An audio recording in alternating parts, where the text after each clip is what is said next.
The topic of my talk is misconceptions about Islam. It is the duty of every Muslim to do dawah. Dawah is compulsory on every Muslim. And there are various strategies of conveying the message of Islam. Some are less effective, others are more effective. The most common strategy is that when a Muslim, he meets a non-Muslim, he speaks to him 100 good points about Islam.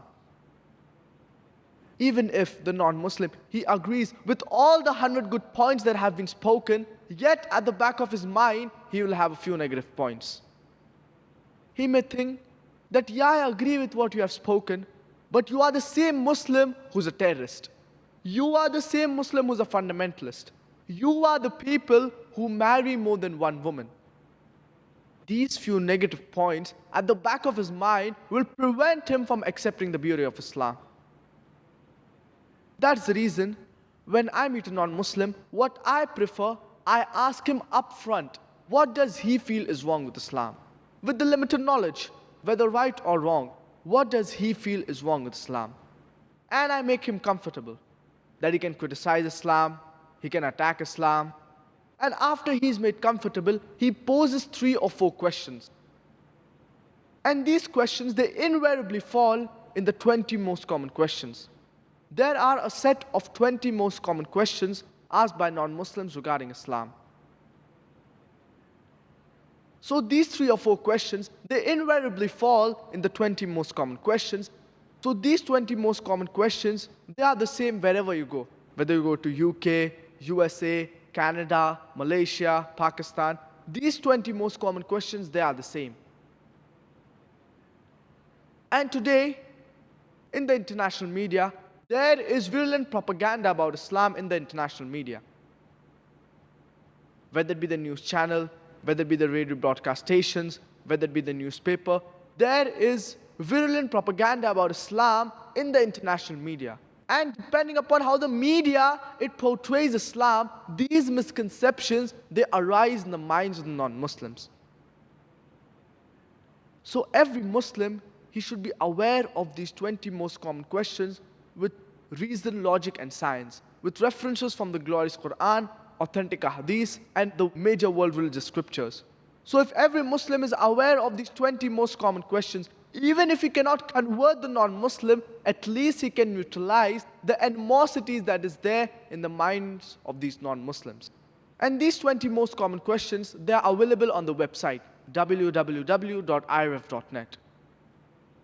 As far as today's talk is concerned, I will not be discussing all the 20 most common questions.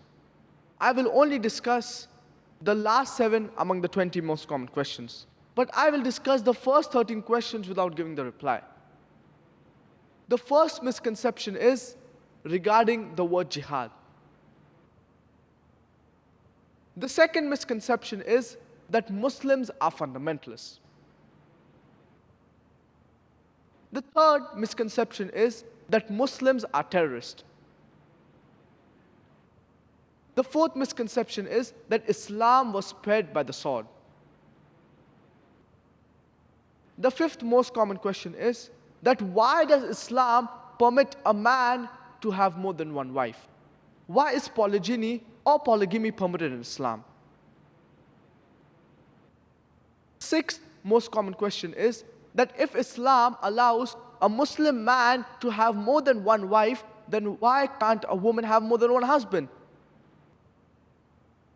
The seventh most common question is that why does Islam subjugate the woman by keeping her behind the veil? The eighth most common question is that why do we Muslims have non-vegetarian food? The ninth misconception is that if we Muslims, we have non-vegetarian food, so why do we kill the animal so ruthlessly, so painfully with the zabiha method? Why don't we do the jatka method? One jatka of attack, the animal is killed. That's a stunning method. The 10th misconception is that today's science tells us that what we eat, it has an effect on our behavior. So we Muslims, we eat animals and we behave like animals. The 11th most common question is that since Islam is against idol worship, so why do we Muslims bow down to the Kaaba? Muslims, we are the biggest idol worshippers. The 12th most common question is that if Islam is a universal religion, so why are non-Muslims not allowed in the holy cities of Makkah and Medina? The 13th most common question is that why does Islam prohibit having pork? As far as today's talk is concerned, I will only be discussing the remaining 7 misconceptions that are there in the minds of non-Muslims.